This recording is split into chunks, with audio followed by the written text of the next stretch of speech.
Hello friends, welcome to my YouTube channel.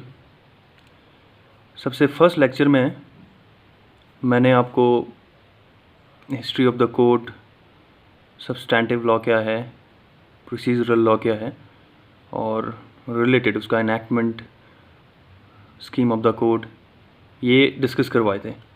आज के discussion में मैं आपको कुछ टर्म्स से डिस्कस करवाऊंगा।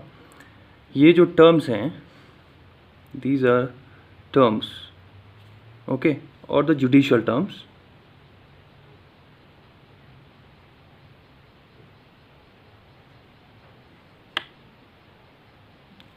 ये आपके स्पेसिफिकली कोड में, सिविल प्रोसीजर कोड में मेंशन्ड नहीं है, नॉट मेंशन्ड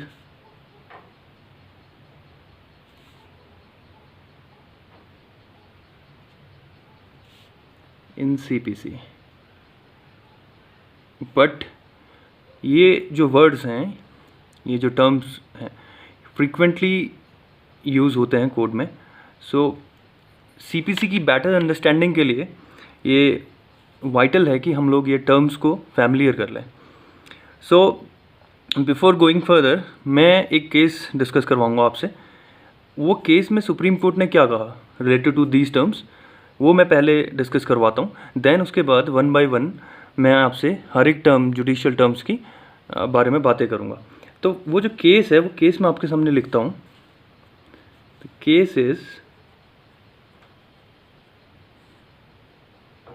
केस है वो आपका union of India versus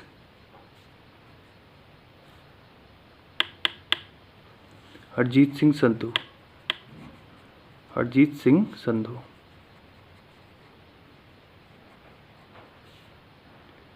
Singh Sandhu all India reporter 2001 का केस है ये। तो सुप्रीम कोर्ट ने क्या कहा वो मैं आपको बताता हूँ। सुप्रीम कोर्ट ने कहा कि वर्ड्स या वर्ड, अगर कोई वर्ड स्टैच्यूट में डिफाइंड नहीं है, स्टैच्यूट में डिफाइंड नहीं है, so it is permissible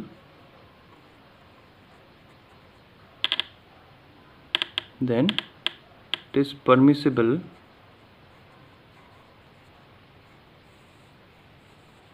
to refer to dictionaries.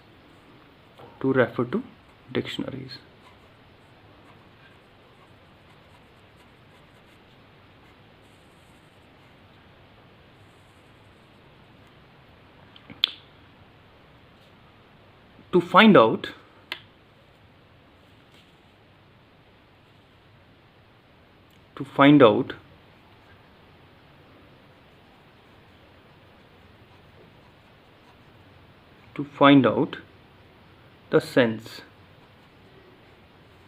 the sense, which is used in common parlance, यानी normal terms में which is used or which is understood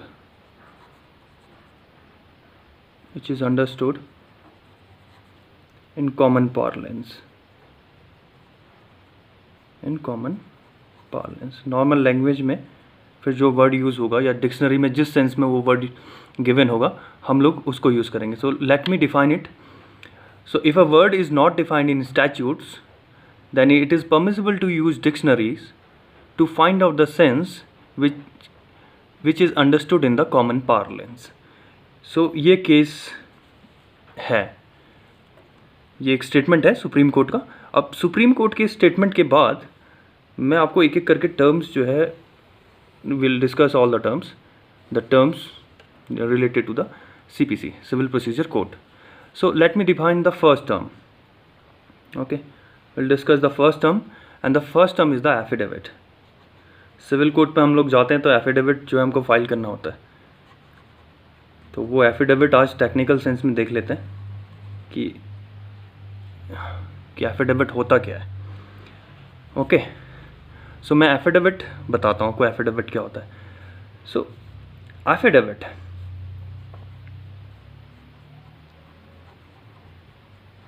affidavit क्या होता है? एफिडेविट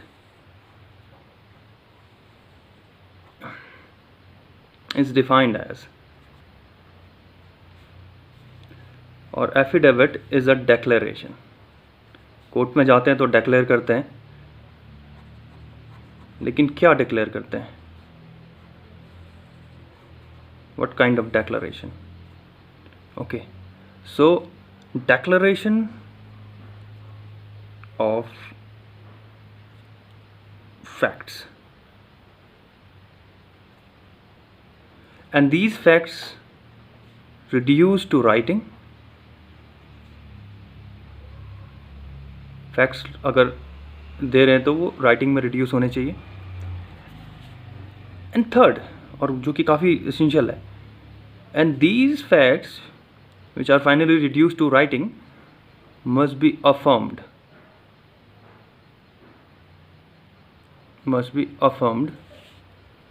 or sworn before, और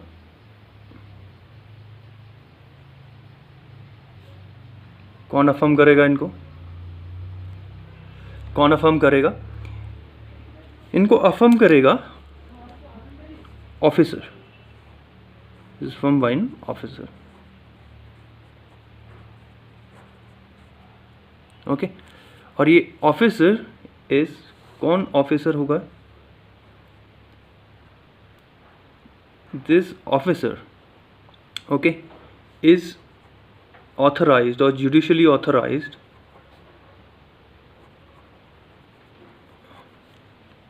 to administer oath,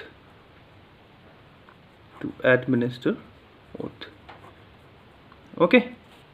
So affidavit is the declaration of facts which is reduced to writing and which is affirmed or sworn before an officer which is authorized to administer oath. ये declaration हो गया. So affidavit is the declaration, okay. This is reduce to writing. Affidavit के बारे में एक चीज़ और हम लोग बताएंगे कि ये हमेशा इंग्लिश ग्रामर के फर्स्ट पर्सन में होना चाहिए। First person, second person, third person होते हैं, तो ये फर्स्ट पर्सन में होना चाहिए। Means I ABC confirm that like this, so this must be in first person।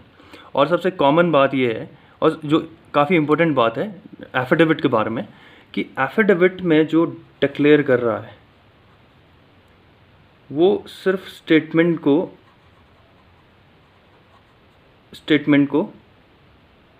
Declare करेगा, बट इन्फरेंसेस ड्रॉ नहीं करेगा कोई भी।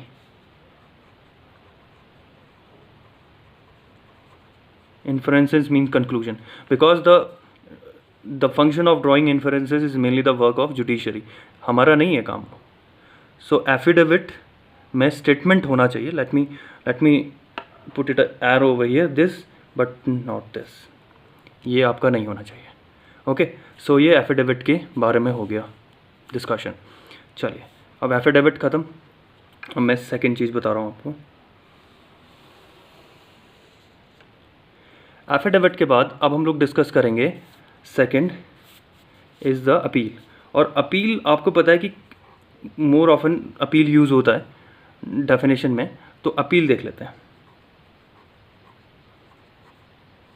ओके, अपील क्या होता है? सो मैं एक काम करता हूँ, अपील को डिफाइन करते हैं डिफरेंट वे से। ये अपील को हम लोग थॉरोली डिस्कस करेंगे। सो अपील क्या है? First of all appeal is a judicial examination. Appeal is the judicial examination.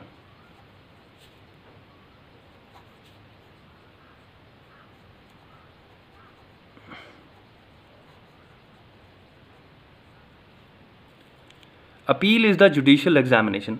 और किस चीज़ का judicial examination? Appeal is the judicial examination of decisions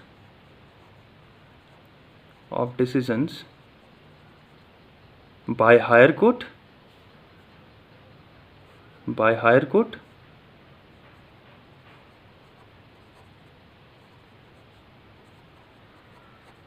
of the decision of the lower court, of the decision of the lower court. हम लोग appeal करते हैं civil court के decision के against high court में एंड देन सुप्रीम कोर्ट में।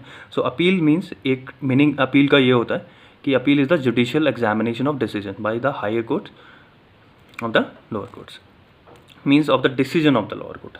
तो decision नहीं लिखा है, अंडरस्टूड हो जाएगा वो कि आपका डिसीजन हो गया। This is the first case.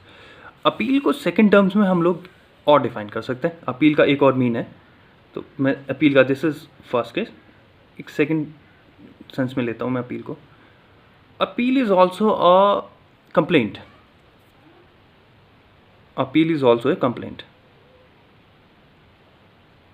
Complaint किसको करेंगे? So appeal is a complaint to the higher courts, to the higher courts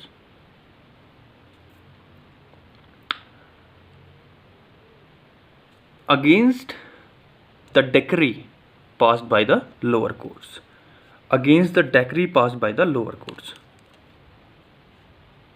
ये against होगा decree passed by the lower courts।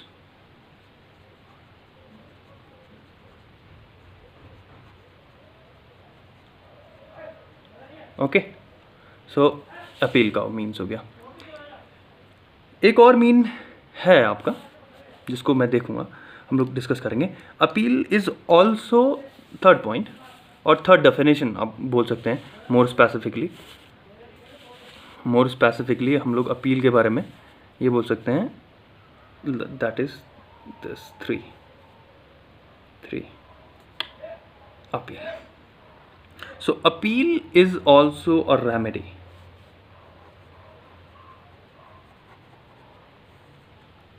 Okay, और रेमेडी कौन प्रोवाइड करेगा? रेमेडी प्रोवाइड करेगा law. Okay, so is the remedy provided by law.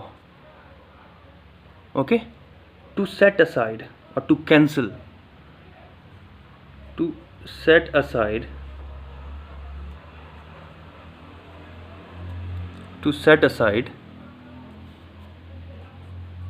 the decree of lower court, the decree of lower court। okay, so this is the remedy। अब appeal के बारे में है क्या डिस्कशन? देखिए, राइट टू अपील, अगर मैं एक पार्टी हूँ, सो my right to appeal,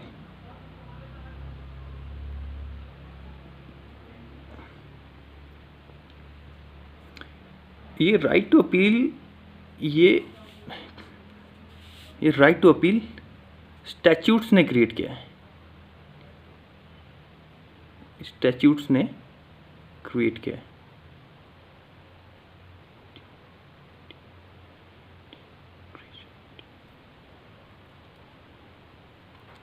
statute ने क्रिएट किया है। सो स्टैट्यूट ने क्रिएट किया है, दैट मीन्स कि जब तक बताया ना जाए, अनलेस एंड अनटिल, या तो क्लियरली या फिर इनडायरेक्टली, अगर स्टैट्यूट ने प्रोवाइड नहीं किया, सो नो वन कैन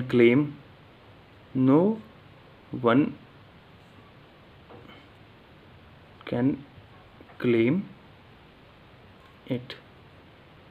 तब कोई ये नहीं कह सकता कि राइट टू अपील मेरा राइट है।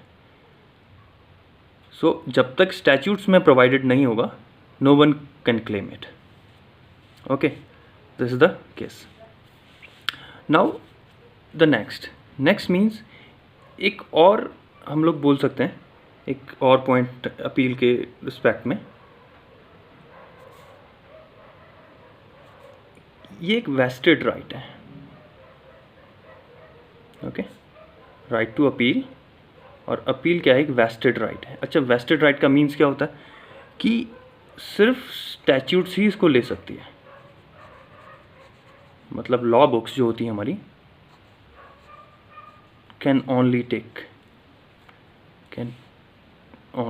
इट।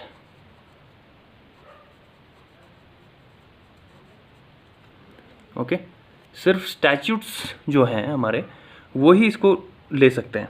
अब कैसे लेंगे? ईदर डायरेक्टली, या तो वो डायरेक्टली प्रोवाइड करेंगे, डायरेक्टली मेंशन करेंगे, या फिर ये इनडायरेक्टली और इम्प्लिसिटली प्रोवाइड करेंगे। So this is the appeal. So main thing, जो वर्ड्स क्रूशल वर्ड हैं अपील में, जो की वर्ड्स हैं, वो है एक जुडिशियल एग्जामिनेशन, एक है कंप्लेन, एक है आपका रेमेडी, और vested right and the statute creature. So ये थोरो एग्जामिनेशन हो गया आपका अपील का। ठीक, सो अपील हम लोगों ने डिस्कस करवा लिया कि अपील क्या होती है। ओके, सो अब नेक्स्ट वर्ड को डील करेंगे, okay.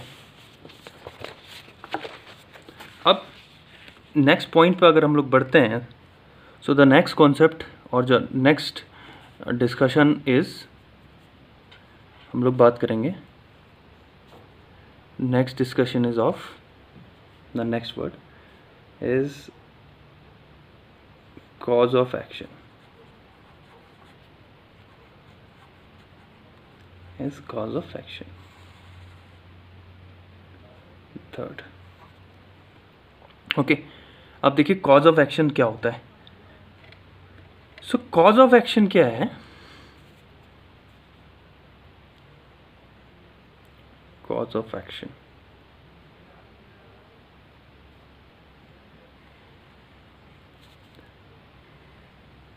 cause of action is a bundle of right, is a bundle of facts, I'm sorry, मतलब lots of facts।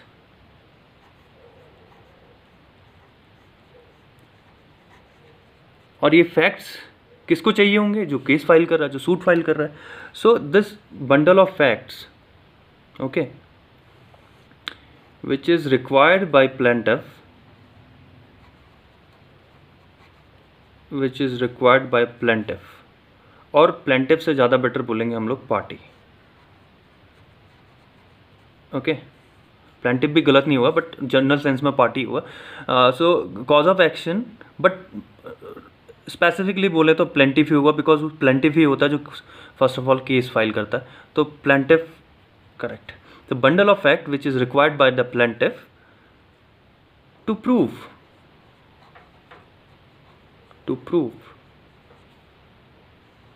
जब तक वो सक्सीड नहीं हो जाता, until he succeeded. Okay, so the cause of action is the bundle of facts which is required by plaintiff or which is necessary for the plaintiff to prove until he can succeed. Okay, so this is the cause of action. Cause of action, ये ध्यान में रखिए कि is the foundation of suit. अब suit क्या होता है वो हम लोग देखिए, पहली बात होती है ये अल्फ़ाबेटिकल चल रहे हैं हम लोग, A for affidavit and then A for appeal, then C for cause of action. तो पूरा जो कोड है वो आपका अल्फ़ाबेटिकली क्राफ्टेड है, और वही जो ये वर्ड्स हैं मैं आपको अल्फ़ाबेटिकली बता रहा हूँ। सो कॉज ऑफ एक्शन जब बात करते हैं तो cause of action is the foundation of suit. Okay, is the foundation of suit means अगर कॉज ऑफ एक्शन आपके पास नहीं होगा, ये मीन्स बंडल ऑफ फैक्ट्स आपके पास नहीं होंगे, तो तब तक आपका सूट फाइल नहीं हो सकता। ओके, तो इससे मैं नेक्स्ट आपको पॉइंट बताता हूँ कि जो कॉज ऑफ एक्शन होता है और ये अगर सूट हो गया, ओके, तो कॉज ऑफ एक्शन पहले आएगा, सूट बाद में आएगा। गेटिंग? सो हम लोग बोलेंगे cause of action is antecedent. Antecedent मतलब जो पहले चाहिए, antecedent. Getting? So cause of action is antecedent to the suit, filing of suit. Suit means suit file करने के लिए ये आपका चाहिए। So that means cause of कि सूट जो है किसके बेसिस पर फाइल होगा, कॉज ऑफ एक्शन के बेसिस पे फाइल होगा। एंड लास्ट, अगर कॉज ऑफ एक्शन नहीं है किसी प्लेंट में, अगर कोई प्लेंट है, प्लेंट क्या होती है वो मैं आपको समझाऊंगा, बट अगर प्लेंट जो है कंटेन ने कर दी है, no cause of action, cause of action. Okay, अगर कोई प्लेंट कॉज ऑफ एक्शन नहीं कंटेन कर रही है तो कोर्ट उसको रिजेक्ट कर देगी। The court will reject, court will reject the plaint, court will reject the plaint. Okay, so ये कॉज ऑफ एक्शन का डिटेल्ड डिस्कशन हो गया। मैंने आपको कॉज ऑफ एक्शन के बारे में मोस्ट ऑफ चीज़ें बता दी हैं। ओके, अब हम लोग नेक्स्ट पॉइंट की ओर बढ़ते हैं, और वो नेक्स्ट पॉइंट है आपका, जिसको मैं बोलूँगा सी से हम लोग चल रहे हैं। तो सी में एक बहुत इम्पोर्टेंट पॉइंट है, उसको मैं डिस्कस करवाऊँगा आपके सामने, and this important point is caveat. चौथा पॉइंट हम लोग डिस्कस करेंगे कैविएट। ओके, तो कैविएट क्या होता है देखिए। पहली बात, सो कैविएट,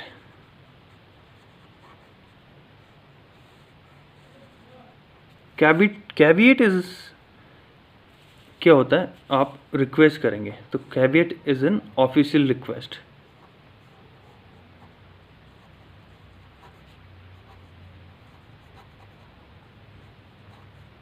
कैविएट है आपकी ऑफिशियल रिक्वेस्ट। ऑफिशियल रिक्वेस्ट आप किससे करेंगे, आप करेंगे कोर्ट से। ओके, सो कैविएट में मीन्स आप रिक्वेस्ट करेंगे कोर्ट से, और वो आप किस मैटर पे रिक्वेस्ट करेंगे कि not to take any particular action, not to take particular action. देखिए कोर्ट के बाद बहुत ऑप्शन है, पर्टिकुलर एक्शन, मैं इनकी टेक्निकल मीनिंग बता रहा हूँ। सो कैविएट एक ऑफिशियल रिक्वेस्ट है, कोर्ट में जो हम लोग वो रिक्वेस्ट करेंगे कि वो पर्टिकुलर एक्शन ना ले, विदाउट, एक वर्ड है विदाउट। ओके, अब क्या without, without notifying,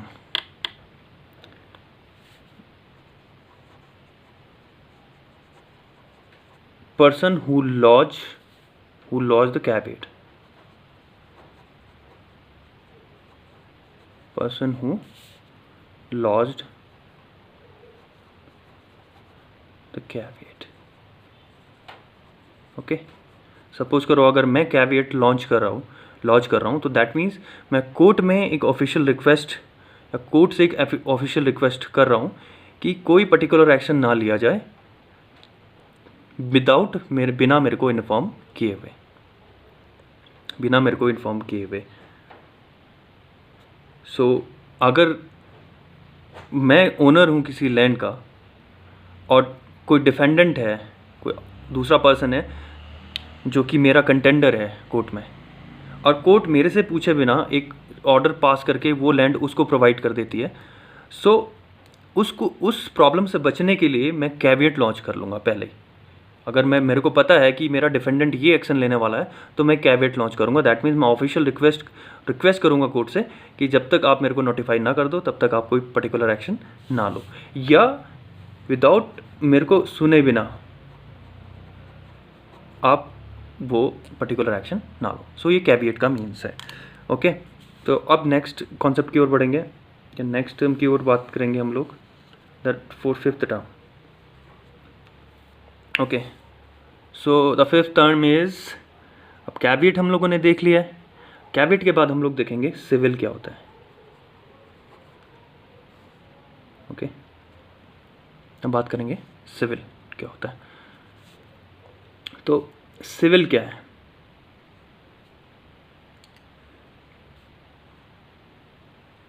civil word हम लोग यूज़ करते हैं।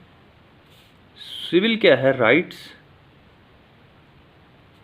जो कि सब्सटेंटिव लॉ प्रोवाइड करेगा, एंड रेमेडीज़ जो कि प्रोसीजरल लॉ जो है, रेमेडीज़, राइट एंड। तो सिविल क्या है, राइट एंड रेमेडीज़। किसकी राइट एंड रेमेडीज़ हैं, of citizens, of citizen.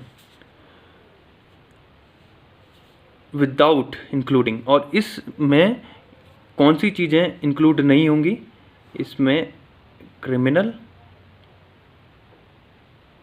Political, ये चीज़ें आपकी इंक्लूड नहीं होंगी ETC। तो दैट मीन्स राइट और रेमेडीज ऑफ सिटीजन है, बट क्रिमिनल और पॉलिटिकल उसमें केसेस जो है नहीं इंक्लूड होंगे, तो वो सिविल हो, उसको हम लोग जुडिशियल टर्म में सिविल बोलेंगे। अब सिविल प्रोसीडिंग्स क्या होती हैं, इसी वर्ड में सिविल प्रोसीडिंग्स क्या होती हैं, क्योंकि हम लोग सिविल प्रोसीजर कोड पढ़ रहे हैं, तो उसमें सिविल प्रोसीडिंग्स क्या होती हैं। Civil proceedings means all proceedings,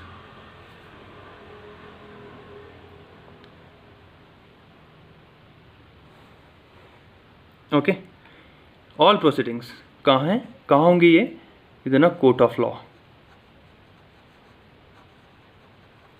तो सिविल प्रोसीडिंग वो प्रोसीडिंग्स होंगी जो कि कोर्ट ऑफ लॉ में होंगी, और ये क्या इंक्लूड करेंगी is the party, all proceedings in the court of law where the parties, I am sorry, यहाँ पर पार्टीज अपने सिविल राइट्स को असर्ट करेंगी, asserts civil rights,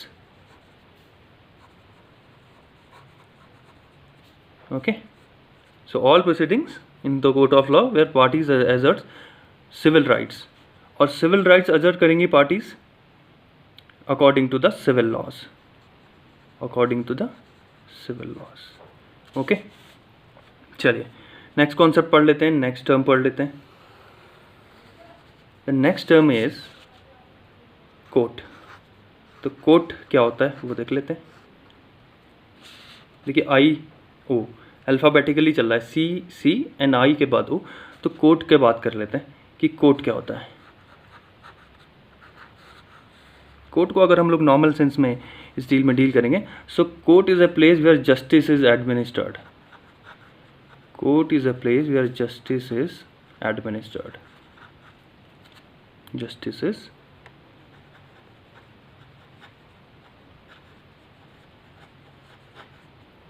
where justice is administered, okay.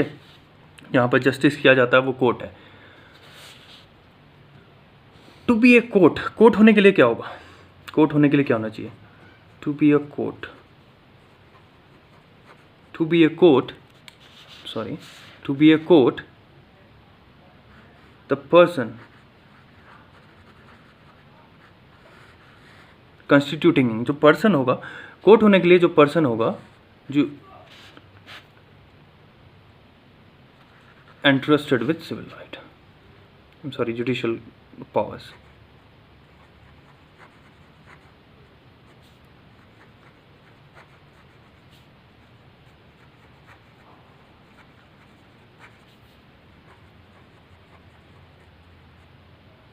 okay। So to be a court, the person constituting or entrusted or constituting, जो person होगा, court कौन होगा, court वो पर्सन होगा जिसको जुडिशियल पावर इंटरेस्टेड होंगी। वो इंटरेस्टेड कैसे होंगी, according to the statutes, law books के अकॉर्डिंग वो पावर जो है इंटरेस्टेड होंगी, ओके। सो आज के डिस्कशन में इतना ही। ये पार्ट 1 है टर्म्स का, मैं पार्ट 2 लेके आऊँगा जिसमें हम लोग और फर्दर C के बाद D और आगे जो टर्म्स हैं उनकी बात करेंगे। गाइज़, अगर आपको मेरा ये चैनल पसंद आता है तो आपसे रिक्वेस्ट है कि आप मेरे चैनल को सब्सक्राइब करें, लाइक शेयर करें और कमेंट्स करें, क्योंकि वो बेटर है मेरे डिस्कशन को और बेटर बनाने के लिए, ओके। सो नेक्स्ट लेक्चर में हम लोग आगे की चीज़ें डील करेंगे, okay. Thank you very much.